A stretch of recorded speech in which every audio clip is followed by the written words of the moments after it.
All right. Mic check 1 2 1 2. If anyone can hear me in the chat, just push 1.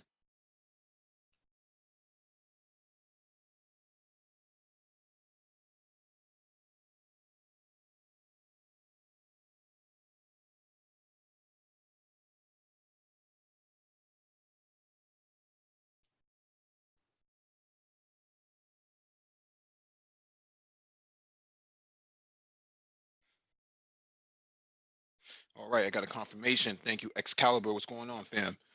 Welcome back to the Black Brain Trust. This is episode 325. Geopolitics. Please hit the like button as you come in and share the video if possible. Also hit that notification bell next to that subscribe button so you get all the updates from the Black Brain Trust, including those posted on the community tab. We post there weekly. There's a document in the description beneath the video for you to follow along with.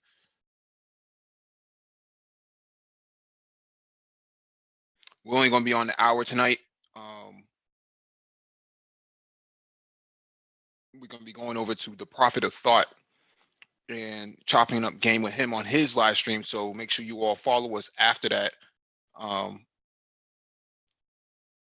to get down with us over there as well. We're going to be doing an interview for the Black Brain Trust with the Prophet of Thought.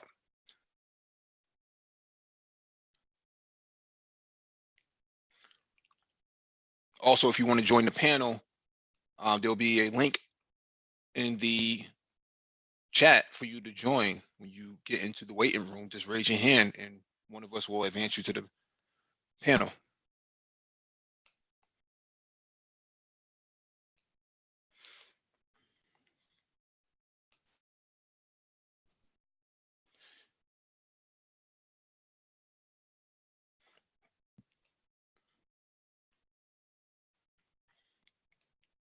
All right, we're going to get started.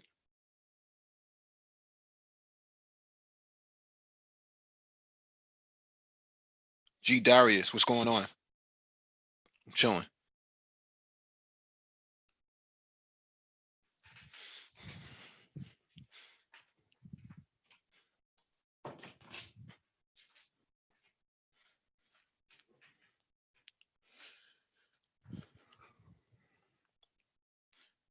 All right, this first item on the docket is from AlJazeera.com. What is really behind the crisis in Haiti? Decades of neoliberalism, neocolonialism, and now climate injustice have pushed Haiti to the brink. For months now, Haiti has been shaken by intensifying protests. A deepening economic crisis and growing fuel and food shortages have sent people to the streets demanding the resignation of US-backed President Jovenel Moise, who has so far resisted stepping down. The crisis started last year and was compounded by natural disasters that have repeatedly devastated the island nation. Hurricanes destroyed housing, food production, livelihoods, and infrastructure, and a severe drought dried up the island's water resources. While the international media has focused on a familiar story of corruption and mismanagement, what lies beneath this deliberating crisis is much more serious: a deadly combination of neocolonialism, neoliberalism, and climate injustice. Indeed, what is happening now is Haiti is extreme and now scared of, and now scare us all, and that should scare us all as it foreshadows what could happen to the rest of the planet if we do not take immediate action. Petrocabre and the fuel crisis. In January 2006, Haiti joined the Venezuelan Solidarity Program, Petrocabre, which supplied it with oil under favorable terms. The country was able to buy 60,000 barrels a day at a discounted price, with half the cost repayable over 25 years at a 1% interest rate in cash or in exchange for goods Haiti exported. This was supposed to free up resources for economic development initiatives in infrastructure and boost agriculture production. However, large-scale corruption swallowed billions of dollars of profit the program earned the government, while at the same time amassing a growing debt to Venezuela. With the Venezuelan economy in tatters, Caracas had to stop oil shipments in March 2018, which triggered fuel shortages in Haiti. The crisis was compounded by compounded by the government's move in July that year to remove energy subsidies, which increased fuel prices by more than 50%. The decision was taken under pressure from the International Monetary Fund, IMF, which promised a $96 million financial loan package to help the country repay its debt, and the G20 and international agencies, which have been calling for an end to fuel subsidies. The move also reflected Haiti's policy commitments under the Paris Agreement to reduce greenhouse gas emissions by 31% by 2030. The cutoff of oil supplies through the Petrocarbre program also forced the Haitian government to turn to the global market, in particular US-based energy supplier Novum Energy Corp to supply fuel. As the government has fallen further into debt, now owing some $130 million to fuel suppliers, shortages worsened. By succumbing to international pressure to cut subsidies, the Haitian government accommodated foreign agendas but endangered the survival of its own population. The country produces just 0.02% of global greenhouse emissions, and yet is people are paying a disproportionate price for abiding by international financial standards and emission controls. Fuel subsidies amounted to just 2.2% of Haiti's GDP and were one way in which the government was able to support impoverished citizens, still struggling after the massive 2010 earthquake and the consequences of yearly natural disasters.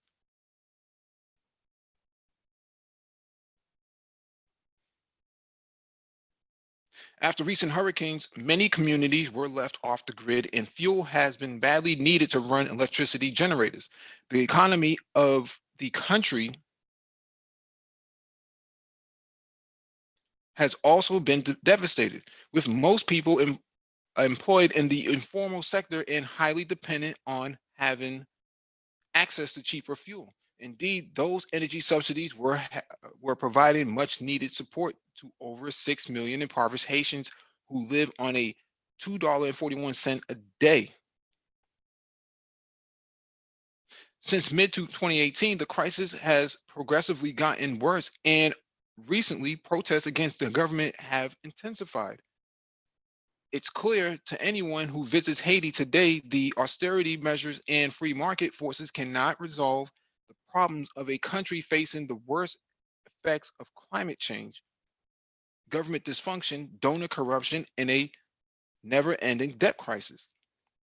At the same time, despite making efforts to divest from fossil fuels and despite being ranked among the top 3 countries most vulnerable to climate change, Haiti has struggled with climate action. Its efforts lack focus and are mostly driven by international donors. For example, according to research I did last year, the country is struggling to access finance allocated through global initiatives like the Green Climate Fund, GCF, bureaucratic barriers and onerous criteria and are making it impossible for the government to tap into resources. This has prevented the country from building its climate resilience, and now with every natural disaster that strikes, it has to rely on short-term handouts by international aid agencies to manage its consequences. The Haitian crisis is very much the product of the toxic combination of colonialism, neoliberalism, and an unjust approach to tackling climate change. The environment degradation, which is exacerbated with each drought and hurricane season, goes back to French colonial rule over Haiti, when land and forests were abused, rendering large swaths of the country barren and infertile. After Haiti managed to liberate itself from the French colonial rule in the early 19th century, it fell within the growing US sphere of influence and has been unable to set itself free ever since. The US not only occupied the country for nearly 2 decades and repeatedly interfered in its affairs, but today it is also supporting a highly unpopular president whose resignation protesters continue to demand, while preventing the Haitian people from holding their politicians accountable and fighting corruption, Washington has also been imposing neoliberal policies on the country, which have fed into its economic crisis. The US approach to the Haitian economy has been predominantly extractive. The country has an estimated $20 billion of mineral deposits exploited mostly by US and Canadian corporations. It is the time the world starts paying attention to what is going on in Haiti, because its crisis illustrates what would have been happened to the rest of the world if neoliberal and neocolonial policies continue to dominate the global economy. Haitians have now woken up to the idea that US-styled free market economics will only worsen its mounting crisis in the face of climate change and underdevelopment. They have been fighting back on their own, fully aware of their domestic elites will not address their concerns and are only able to remain in power because of US intervention. Up to this point, the international climate action movement has completely ignored what has been going on in Haiti. While calls for the global Green New Deal are commendable, they cannot disregard the continuous climate injustice befalling places like Haiti. If it is indeed going to be a new deal, then it cannot follow the paternalistic "we know what is best for you" approach. It needs to account for the realities on the ground in the global south, so it does not cause more harm than good. A transition to a new energy system can only be successful if it acknowledges the power of the global north still has over the south and the need for climate justice. Climate action can only bring about a new sustainable status quo if it recognizes the agency and experience of developing countries and indigenous, working class, and peasant movements and builds upon the knowledge. In Haiti, the support has to be extended to Black working class Haitians who constitute the majority of the population and their basic needs met. Popular, popular protests and their demands have to be backed and an accountability process facilitated. The country also needs significant no strings attached investment carried out under anti-corruption scrutiny to help pull its economy away from extractivism and resource export dependence and put it on course towards green development. Only then can the process of building climate resilience start under the leadership of Haitians themselves. Indeed, Haiti will be the first big test for the transitional climate justice movement. If it fails to deliver climate justice to the Haitians, then its global Green New Deal is doomed to failure. I think this was a dope piece. It's an excellent piece, if I must say so myself. Um, we covered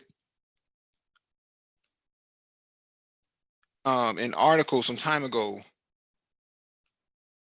actually a few weeks ago, probably a month or so ago, about how climate change is impacting predominantly Black neighborhoods and across America, and that predominantly Black neighborhoods are at least 10%, 10 degrees hotter than other non-Black neighborhoods in counties in major cities where Black people have an excess population or recognizable population. What's going on, C Boogie?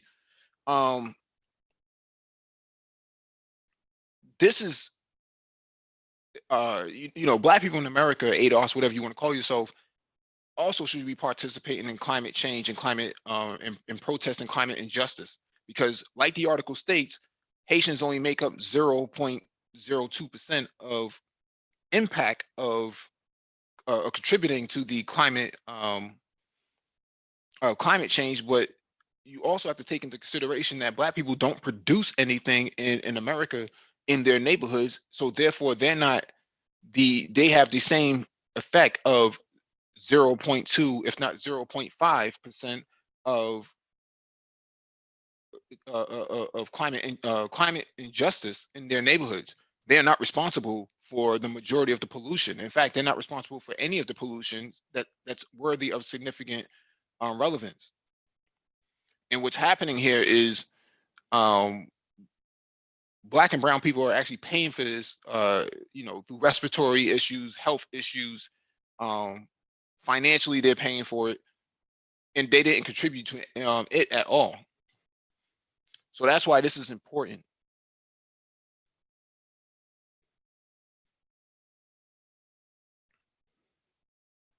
I'm probably going to fly through these articles really quick because we're going to be over at the profit of thought.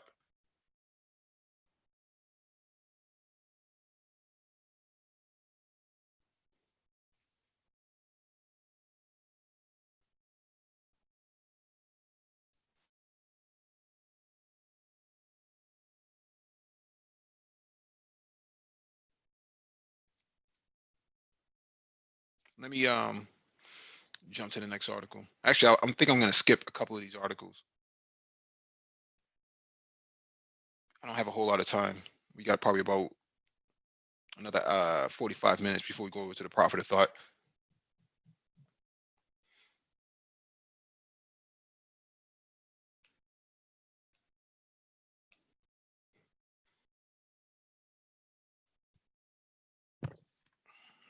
All right, this one is from NBCnews.com.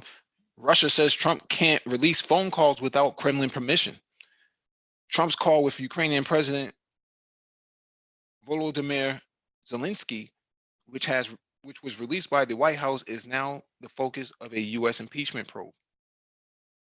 The Kremlin said Monday that transcripts of calls between U.S. President Donald Trump and Russian President Vladimir Putin can only be published by mutual agreement. The White House has severely restricted the distribution of memos detailing Trump's calls with foreign leaders, including Putin. Asked about Congress push for the publication of Putin-Trump calls, Kremlin spokesman Dmitry Peskov responded that the publication is possible only on mutual accord. If we receive some signals from the U.S., we will consider it, he said in a conference call with reporters. Peskov noted that the diplomatic practice doesn't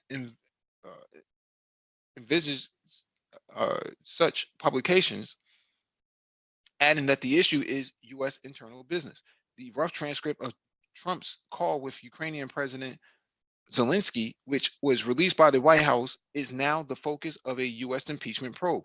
It showed Trump urging Ukraine to look into diplomatic political rival Joe Biden.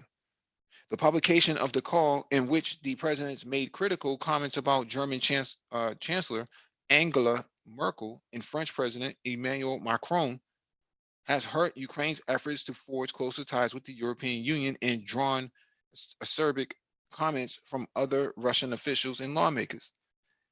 Speaking Sunday on state television, Russian Foreign Ministry spokeswoman Maria Zakharova said that the release of Trump-Zelensky call by the White House should put other heads of states on guard in conversations with the American president. Everyone understands after the scandal that it's dangerous to make calls and conduct talks with Washington, she said. The Democrats' push for the publication of Trump-Putin calls comes amid a bitter strain over Russian meddling into the U.S. 2016 presidential election, which the Kremlin has squarely denied and Trump has sought to play down. I want to stop right here because what frustrates me is that the Attorney General and the FBI said that they found no collusion and no interference from Russia. The fact that they leave this out makes this very questionable hit piece. And it also came from Reuters. So keep that in mind when you read some of these articles, that there's a lot of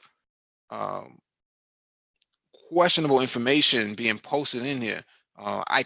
Only reason I caught that because I know the backstory, but what I don't like is when they post things like that and pretend as if that was true and it's really not.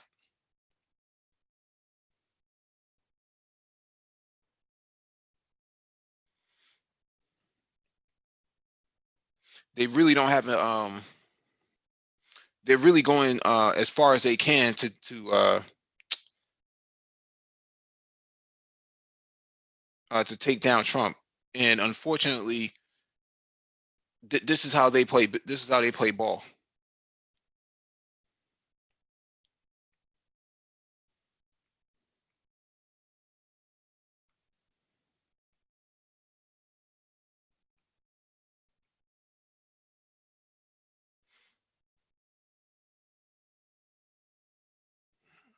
All right, this one is from BBC.com.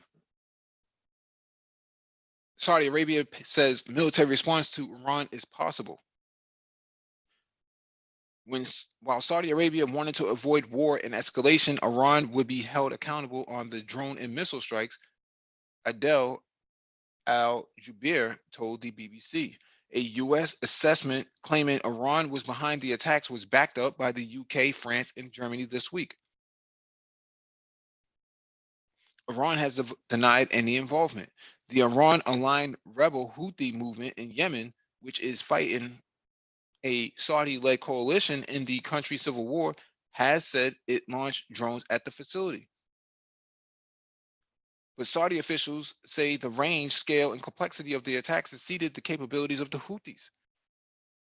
Speaking to the BBC chief international correspondent Lais Duquette at the United Nations General Assembly in New York, Mr. Jubeir said everybody's trying to avoid war and everybody's trying to avoid escalation. So we will look at the options, at all options that are available to us. We will make a decision at the right time.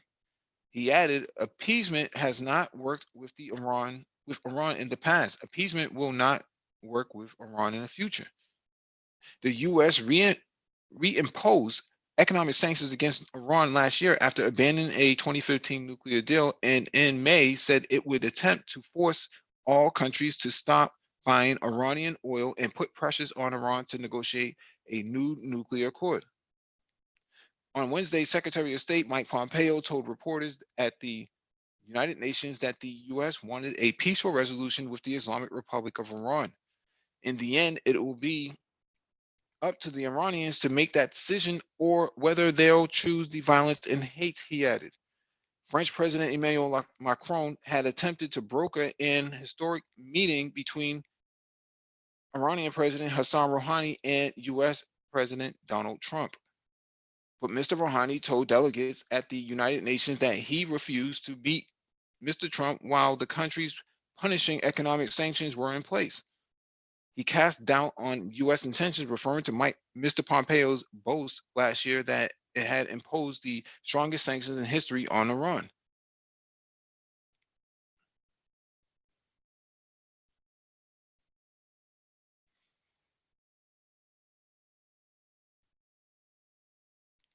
This is just a graph, or I shouldn't say a graph, an image of simulation of what a missile strike from an enemy would look like to a Patriot missile battery, and how the Patriot missile battery would actually respond to it. You have a radar, you have a control station, you have a missile launcher. And radar scans the sky to detect, then pinpoint incoming threat, which relays to the control station. It can fire a missile automatically or be operated manually. Systems continue to guide missiles to target and can alter the timing of the detonation. A missile can be ready to fire from the missile launcher in less than 9 seconds. Launchers can hold up to 16 missiles. So that's the way the Patriot missile battery works. Saudi Arabia is in no condition to go to war with anybody. And the fact that they can't take on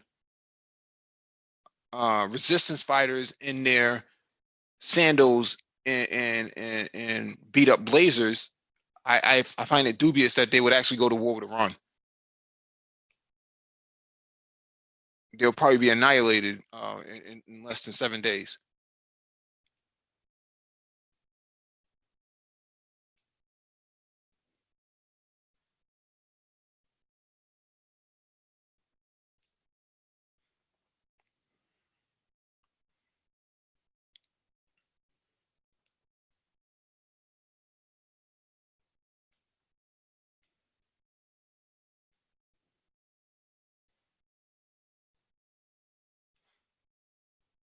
All right, this one is from CNBC.com. Iran acts West to leave Persian Gulf as tensions heightened. Iran's president called Sunday on Western powers to leave the security of the Persian Gulf to regional nations led by Tehran, criticizing a new U.S.-led coalition patrolling the region's waterways as nationwide parades showcase the Islamic Republic's military arsenal. President Hassan Rouhani separately promised to unveil a regional peace plan at this week's upcoming high-level meetings at the United Nations, which comes amid heightened Mideast tensions following a series of attacks, including a missile and drone assault on Saudi Arabia's oil industry. The U.S. alleges Iran carried out the September 14th attack on the world's largest oil processor in the kingdom in an oil field, which caused oil prices to spike by biggest percentage since the 1991 Gulf War. While Yemen's Iranian allied Houthi rebels claimed the result, Saudi Arabia says it was unquestionably sponsored by Iran. For its part, Iran denies being responsible and has warned any retaliatory attack targeting it will result in an all-out war. That's as it has begun enriching uranium beyond the terms of its 2015 nuclear deal and deal with world powers, which the U.S. unilaterally withdrew from over a year earlier. Rouhani spoke from a riser in the parade in Tehran with uniformed officers from the country's military and its paramilitary Revolutionary Guard beside him. The cleric later watched as goose-stepping soldiers carrying submachine guns and portable missile launchers drove past as part of Holy Defense Week, which marks the state of Iran, or start of Iran-Iraq War in 1980. Rouhani said Iran was willing to extend the hand of friendship and brotherhood to Persian Gulf nations and was ready to forgive their past mistakes. Those who want to link the region's incidents to the Islamic Republic of Iran are lying like their past lies that have been revealed, the president said. If they were truthful and really seek security in the region, they must not send weapons, fighter jets, and bombs and dangerous arms to the region. Rouhani added that the US and Western nations should distance themselves from the region.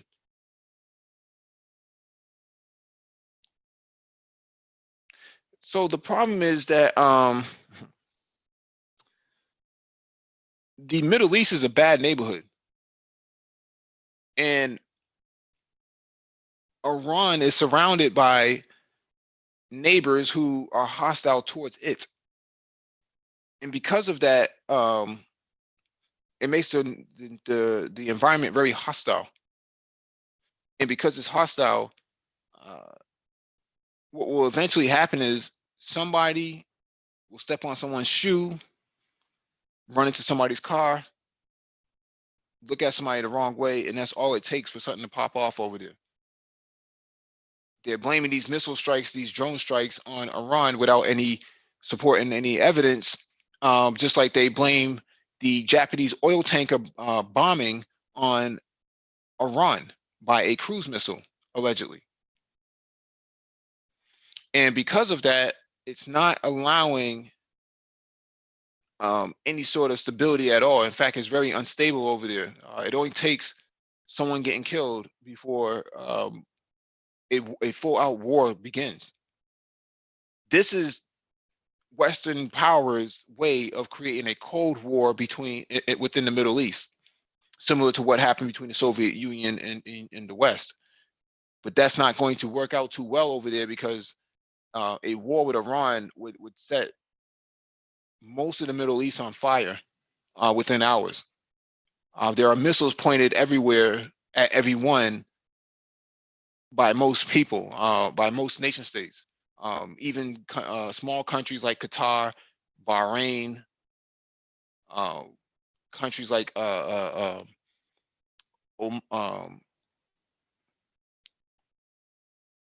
countries like Saudi Arabia, they spend a lot of money on missiles and deterrence.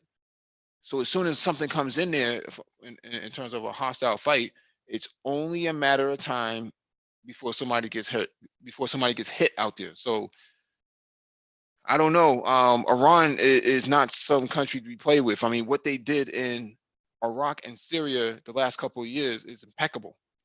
They've taken very few casualties relative to the what they did to the enemy.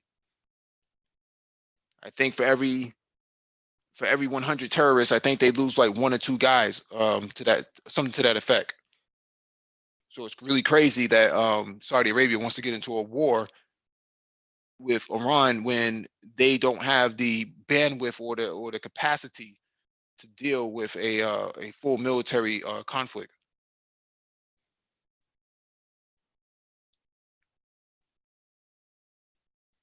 All right.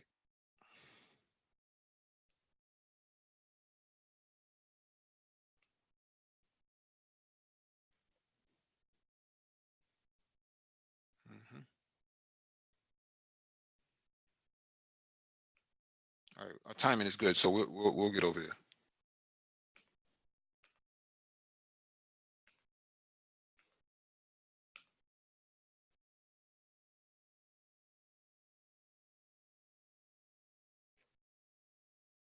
All right. This one is from AlJazeera.com.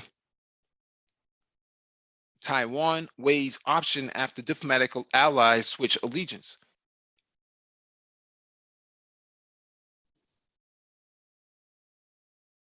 Taiwan calls it China's dollar diplomacy, but after a month in which it lost two former diplomatic allies to the mainland in the space of a week, the island is increasingly reliant on an informal network of international trade and military ties to shore up its position on the international stage.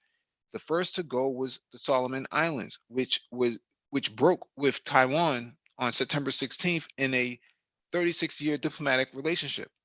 4 days later, it was Kiribati, the Pacific island nation, had established diplomatic relations with Taipei in 2003. Both countries were wooed by China with offers of development aid and assistance. A defiant president, Tsai Ing-wen, who is running for a second term in January 2020, promised that Taiwan would not abandon its determination in the face of China thuggish oppression. If we give up now, Taiwan's future generations will lose their sovereignty, their freedom, and their democracy. We will lose everything. In all, 7 countries have severed ties with Taiwan since Tsai of the pro-independence Democratic Progressive Party (DPP) came to office 3 years ago. It now has formal diplomatic relations with just 15 nations, including the Vatican. Some 70 years ago, some 70 years after China's nationalists fled the mainland to establish their capital in Taipei, the diplomatic tide has now almost completely turned in favor of the communist-led government in Beijing. Taiwan has framed the tug of war over allies as part of China's attempt to influence its elections, which are due to take place in January, as well as to bolster its own image in the run up to the 70th anniversary of the People's Republic of China, which falls on October 1st. Sahua Hu, professor in the government and politics at New York's Wagner College and author of the 2017 book Foreign Policies Towards Taiwan, noted that China's efforts to pick off Taiwan's political allies was a political strategy. As a whole, Beijing has tried to humiliate Tsai, said Hu, who once served as a research fellow at the Chinese Academy of Social Sciences in Beijing. South Pacific Islands are not important to China in political or economic terms. A few may claim that they have strategic values, but the values are exaggerated since they are too small and remote. But with Taiwan, now one of Asia's most vibrant democracies, the mainland might have inadvertently helped strengthen Tsai's hand. My own survey research suggests that when maintaining formal diplomatic relations is framed as standing up to China, the public is more supportive. Timothy S. Rich, associate professor of political science at Western Kentucky University, who has studied Taiwan's diplomatic relations, told Al Jazeera.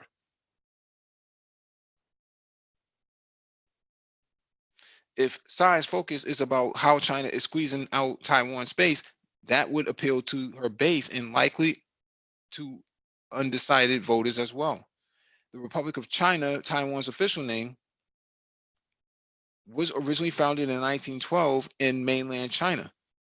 But after being defeated by the communists in the Civil War in 1949, its nationalist leaders relocated to Taiwan, where they set themselves up in power. Initially, they were onto China's seat at the United Nations, but as mainland's relationship with the rest of the world normalized, countries began to recognize China instead of Taiwan. In 1971, the island lost its UN seat to Beijing, prompting many nations to switch allegiances to. Taiwan moved to cultivate more informal links, generally around the trade, culture, and military issues, setting up offices in virtually every major city around the world, including Washington and Tokyo, which function as embassies in all but name. But its formal allies have remained important to Taiwan because the government in Beijing insists the island is part of China and should be retaken by force if necessary. In China's view, the island has no right to establish state-to-state relations. Following this month's losses, Taipei promised to routinely maintain relations with its allies and strengthen ties with friendly democratic countries. So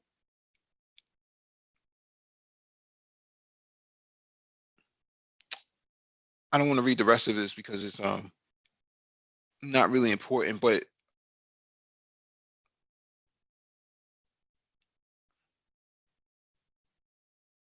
what's happening here is that Taiwan, with all the money they accrued over the years, they did not help build up their allies who needed to be built up. And because of that, it wasn't that hard to woo their supporters away from them internationally because they had never made any investments in those countries, which is what they should have been doing. They should have tied in all of their infrastructure and technologies into their allies, and that would have kept them at the table. And China wouldn't be able to come in and just woo their uh, their supporters away.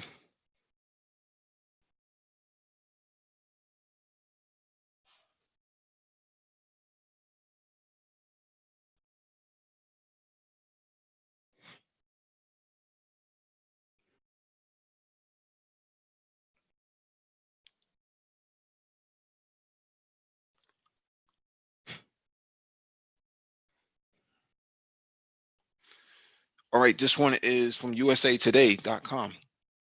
Trump lauds China police chief laments one of Hong Kong's most violent and chaotic days. A pro-democracy protester was shot and at least 180 were arrested as violent clashes rocked Hong Kong streets Tuesday while China celebrated the 70th anniversary of communist rule. Beijing marked National Day and national rejuvenation with a military parade and fireworks, but in Hong Kong, tens of thousands of demonstrators held a national grief march. Some black clad protesters clashed with police who fired water cannons, tear gas, and even bullets to quell the crowd.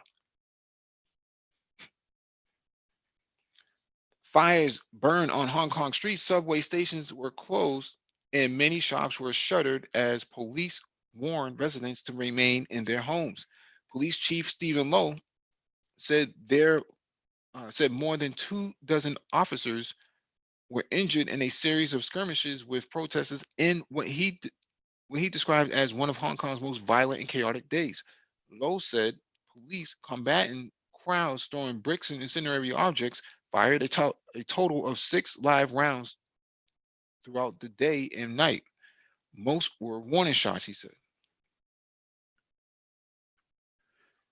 President Donald Trump took note of the anniversary on Twitter, lauding Chinese President Xi Jinping, but making no mention of Hong Kong. Congratulations to President Xi and the Chinese people on the 70th anniversary of the People's Republic of China. In Hong Kong, a video recorded by a student group appeared to show several protesters hurling objects at pursuing riot police. One officer drew his gun and fired, and a protester collapsed as others fled. The so-called National Day is a day of mourning. We are mourning those who are sacrificed for democracy in China. Former lawmaker Li Chiak-yan told the South China Morning Post, it's 70 years of suppression. We mourn that. And we also condemn the fact that the Hong Kong movement government, together with Chinese government, denied the people of Hong Kong the right to democracy. Interesting. Pro-democracy residents of Hong Kong have long accused China of slowly encroaching on their rights since Britain handed over the administration of the city in 1997. The issue ignited months of massive and increasingly violent protests earlier this year following a government proposal to change extradition laws to allow suspects in Hong Kong to be sent to the mainland China to face trial. The Hong Kong government withdrew the proposal, but protesters have seized the momentum to press demands for more freedoms and investigations into police behavior during the protests. Hours after after the protester was shot Tuesday, the police senior superintendent Yolanda Yu Hoi Kwan said police were saddened that an 18-year-old man was shot near his left shoulder. I'm not going to read any more of this, but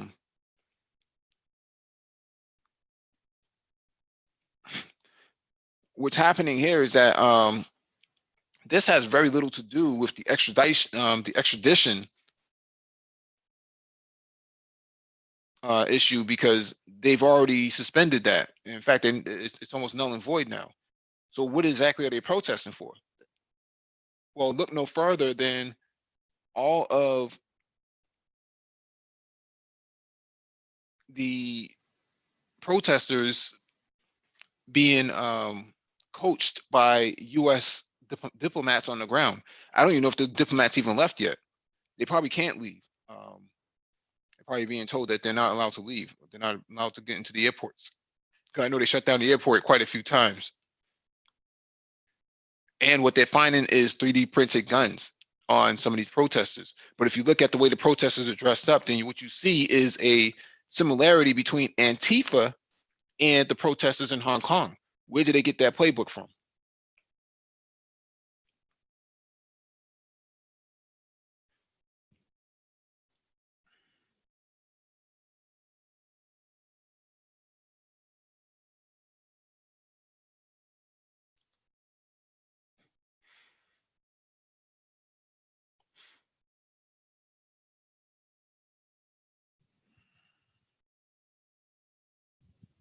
All right, let me get to the next article.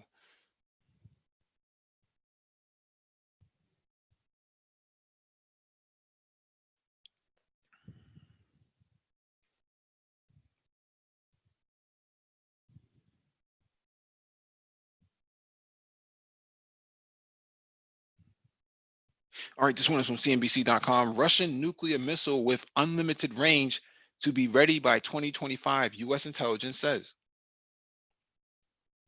Despite a slew of unsuccessful tests, Russia's nuclear-powered missiles with so-called unlimited range will be ready for war within the next 6 years, a slightly accelerated timeline than previously reported, according to a U.S. intelligence assessment. The revelation of the new, more ambitious timeline for the missile comes even though the Kremlin has yet to secure a successful test over multiple attempts, according to sources with the knowledge of a U.S. intelligence report. It also comes on the heels of a mysterious explosion off Russia's northern coast that killed 5 scientists and sparked fears Moscow had tested the missile in question, called Borisov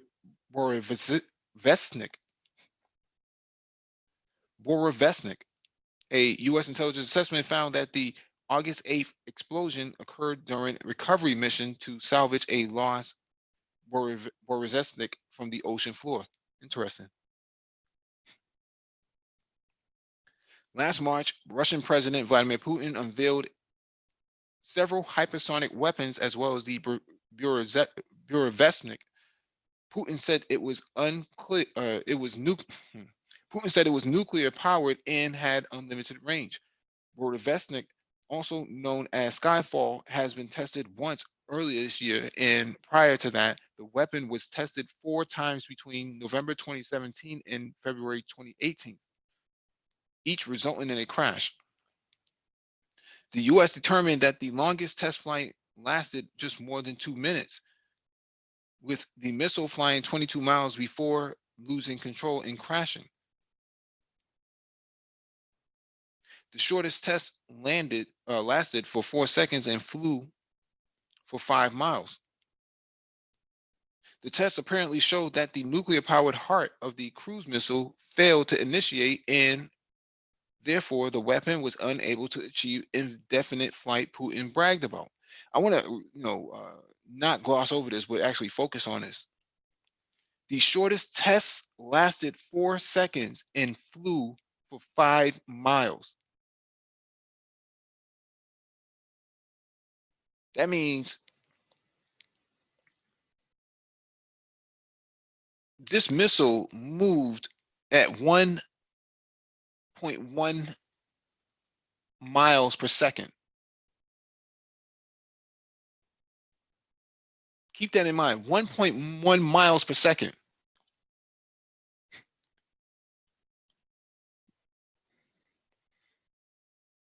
Putin had claimed that the invincible weapon had a proven capability. However, CNBC reported in March that the Kremlin will only produce a few of these weapons because the program has yet to complete a successful test and is too expensive to develop. Despite all the setbacks, though, Putin is determined to invest in weapons of this magnitude, according to national security experts. Russia is committed to a massive investment in new systems like this to defeat U.S. missile defenses. We are stumbling toward an arms race. Jeffrey Lewis, a nuclear weapons expert at the Middlebury Institute of International Studies at Monterey. Trump's personal friendship with Putin is no substitute for the treaties that restrained the nuclear superpowers. Whatever the last two leaders say, the US and Russia militaries are spending billions on new nuclear weapons targeted at each other.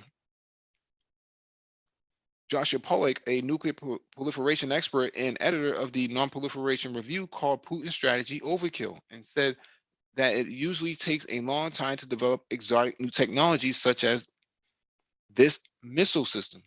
Nearly everything he showed off was designed to overcome or circumvent U.S. missile defenses in one way or another. Their current generation of ICBMs can do the job without difficulty, Pollack said. But perhaps he's anticipating the next generation of defense technology and trying to stay ahead of it. This is true, but a hypersonic missile that moves at 1.1 miles per second. Let me just try to articulate this again. From New York to California is exactly 2,900 miles, if not 3,000 miles even, to the lowest part of California.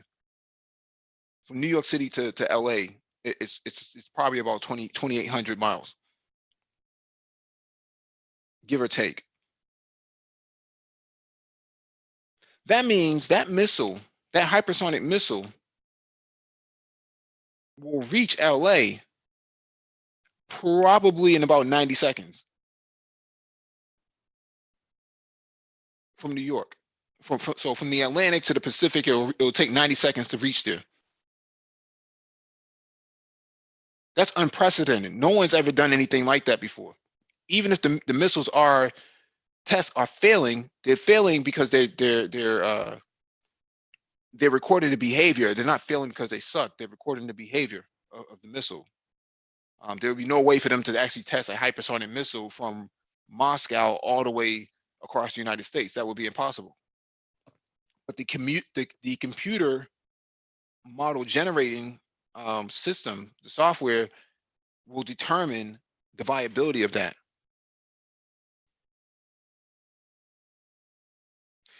The last article we read about the Patriot missile system, the Patriot missile system takes 9 seconds to go from cold to fire if it detects a enemy missile coming in. So it takes 9 seconds for it to detect and fire. It would take 5 seconds for that hypersonic missile to evade those Patriot missile systems and get around it.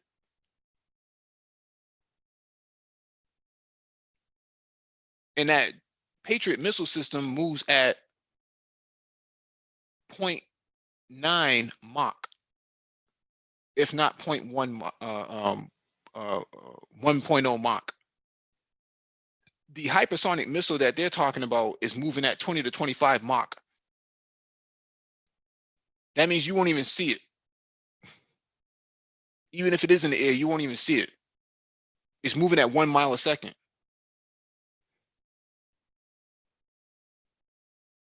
The US does not have a response to something like this. It's almost impossible. Unless you shoot it down with a laser, but even if you had a laser, you would have to determine that the missile was even fired to begin with.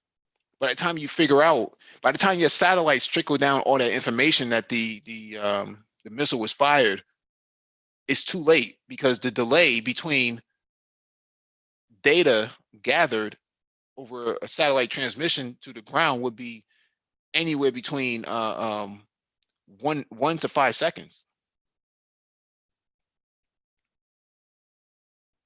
By the time that that missile moves at 1.1 miles per second, by the time that your satellites pick this up and collect that information down to the ground, it's too late. 5 seconds from the satellite and 9 seconds for your missile, your surface to air missiles to even engage. That means you already lost the mission. That's close to 15 seconds of duration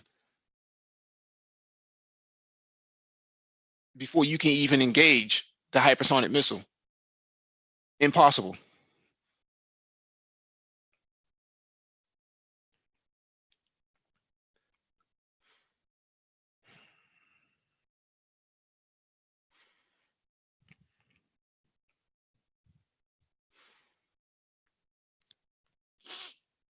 All right, this one is from AlJazeera.com, and this is the last one on the docket before we get up out of here.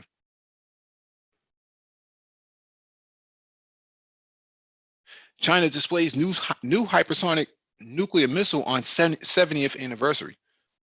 China's military has shown off a new hypersonic ballistic nuclear missile believed capable of breaching all existing anti-missile shields deployed by the United States and its allies.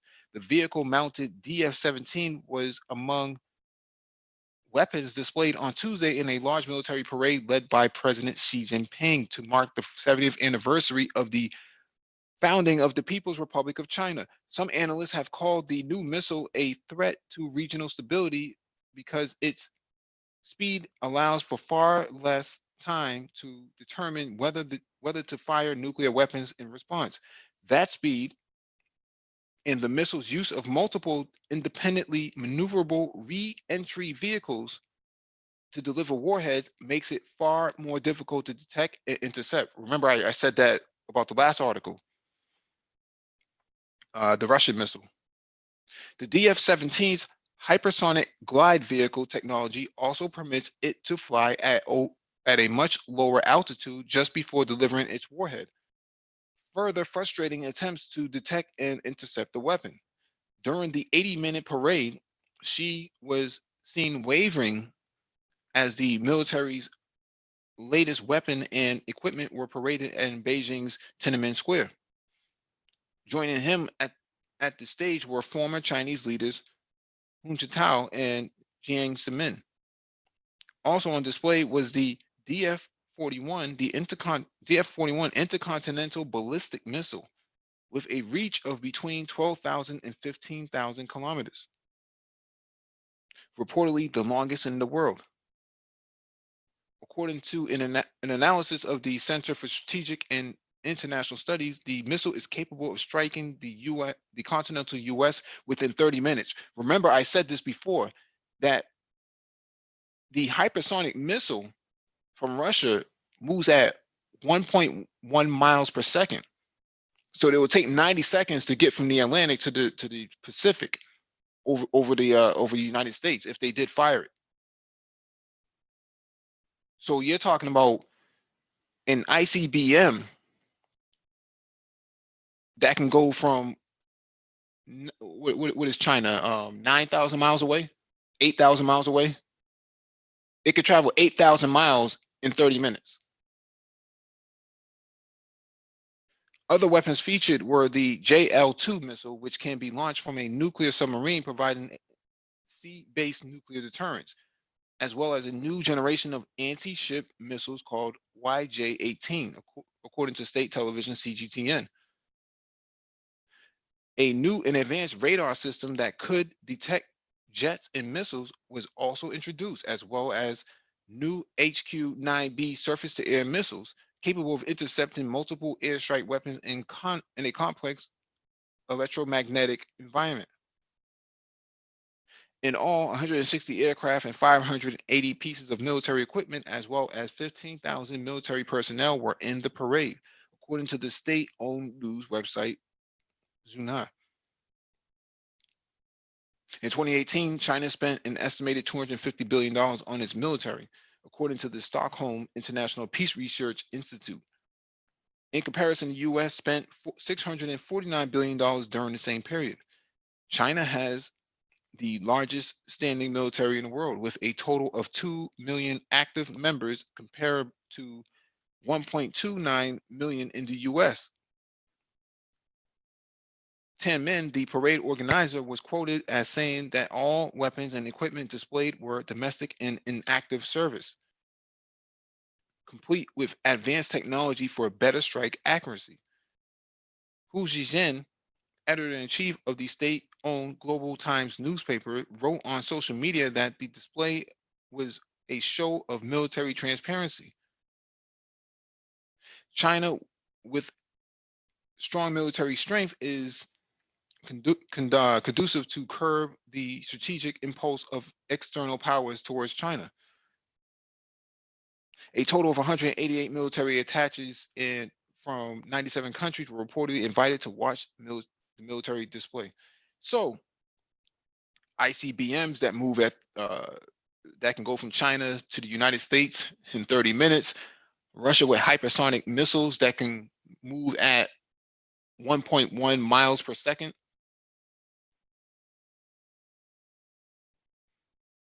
I don't know. And they're talking about they'll be ready by 2025. The first one's going into place in January 2020, which is only about 90 days from now.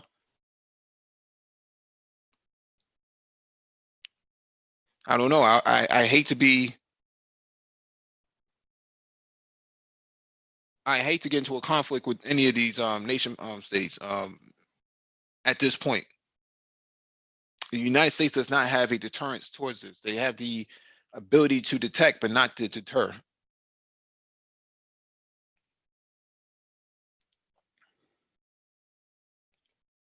All right. I see nobody's joined the panel, so people are just listening, which is fine. Russia and China displays hypersonic missiles, prepare for World War III. So what does that mean overall? It means that we're at a state of de facto Cold War. Those missiles are not are not meant to sit in their silos. They will be used at some point. Maybe with conventional weapons and not nuclear, but they will be used. I'd be interested in seeing what Russia does from an aerial standpoint. What are they going to? How would they deliver these hypersonic missiles? Because those Tu-223 strategic bombers can carry 12 to 16 of those hypersonic missiles. If you fire off 16 of those missiles, there's nothing you can do about it. One missile you can probably shoot down if you can, if you can predict its target. But 16 missiles moving at once, that's almost impossible. It's completely impossible for you to create a deterrence of that. It's not bad news, man. Get out of the United States while you can. That's the way how I see it. You don't hear them talking about bombing Africa.